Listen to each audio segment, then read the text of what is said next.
Hey, what's up? This is just a quick demo to show you how you can use S-Shake on your clip, Sapphire S-Shake, but then also get some parallax generated for that more realistic background movement if you need it.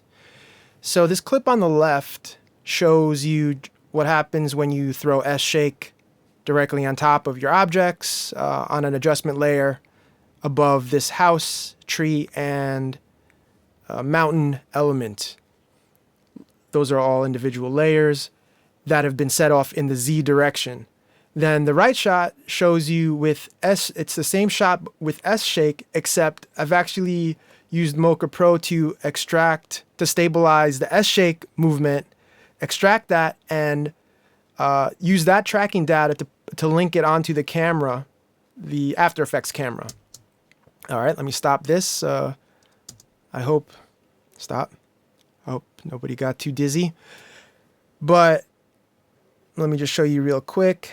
So and just for reference, after I turned on the 3D layer capability, and I set the mountains, which are back here in this left view. The mountains are back here, but they're off the screen, off the view area, so you can't really see them. Then you have the tree area here and the house. The mountains are at 20,000 in the Z direction. The tree is at 5,000, and then the house was just set to 0. Yes. So all you have there is S-Shake put on an adjustment layer, and these are the default S-Shake settings just for demonstration purposes only. And when you run the clip, you can see that actually it's better if I scrub through it, because you'll see this camera doesn't move if you play it. You have to actually scrub through it. So in this clip, though, it's not going to. You can see this camera is not moving at all, but it will be moving in the Mocha version of it. So as I scrub through, you could see that the clip on the right is moving because it's just the S-Shake applied above the elements, but the camera right here is static. So all you need to do is, let me go to the S-Shake with Mocha version. So I have my S-Shake layer, everything's set up the same. And oh, just as a note, to get the blur on the elements in the background, the tree and the mountains, I just played around with the focus distance and aperture, if anybody needed to know that. So getting back to Mocha, all I'm going to do is with my S-Shake on, with the same settings as in the other completely, the shake only clip. It's the same settings. So I have my shake layer on.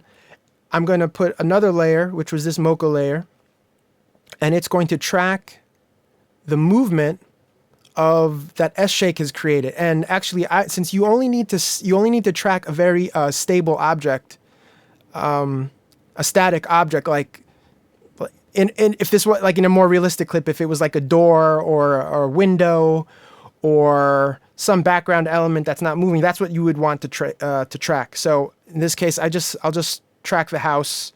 Everything's not moving, but for simplicity, I will demonstrate. And I'll play this through. I've already tracked it, so I'll play it through. I don't know how well it's gonna. I think it was a little messy, but the way it was tracking it, but it's just to illustrate. Once you get this tracking info on the house, and in this case, I only tracked. Whoops. I did translation to give me only X, Y, and then after I did all the tracking, I went to stabilize X and Y only. I did maximum smoothing because I basically want to reverse what the shake effect is doing. I want that data. So that's all set. I just hit save, and X'd out of that. And just hit create track data. That's going to give me, that's going to, oh, you know, and actually this is by default, this invert is off. So when I hit track data, it's going to give me the values. And now these values represent the XY coordinates that Mocha generated in order to counter the XY motion of S shake. So since I want to actually get the values that S shake did, as far as X and Y, I want the inverse. So hitting inverse gives you the values of X and Y motion that S shake was generating. Now you take, so with this hit invert, you can go to your camera and you can link the values using the center on Mocha. The values you want to use are the center values. So on my camera, and actually this is by default, this separate dimensions is unchecked. It looks like that. So what I did was I hit right click, separate dimensions, and oh, the values are gone. Let me undo that. Okay, so by default, you're going to want to right click on the position and separate dimensions. Once you do that, you can link the values to the Mocha center values from the tracking data. So you can see right here, this is Mocha Effect, Mocha Pro center, and it's choosing the 0 value. This is the array value. So 0 in this case represents the X value from the Mocha center. And then for the Y value, the Y value is represented by 1 here. So once you lasso, using the little lasso, you can drag it, and then you might have to like, whoops, what did I do? Yeah, might have to go back to it. There we go. If you get an error, but this is why I'll put those in the comments if you need, or I'll put in the description if you need to copy it to see what the values what the values look like. In any case, what I also did as a step further, because I wanted my camera to not only move in the motion of S-shake, but I wanted the point of interest, X and Y, to move in the value, which basically means that the camera is going to stay parallel to the ground. Parallel, yeah. The direction the camera's pointing will just remain parallel to the ground. If you leave the point of interest as a static value, that means that the camera will always be pointing at wherever you set it, which can be what you want. You can play around with it, but for my case, I wanted the X and Y of the point of interest to be linked to the X and Y positions of the camera, and this was the expression for that, and I'll put that in the link in the description as well. So once you do that, the camera now moves with, I have my caps on.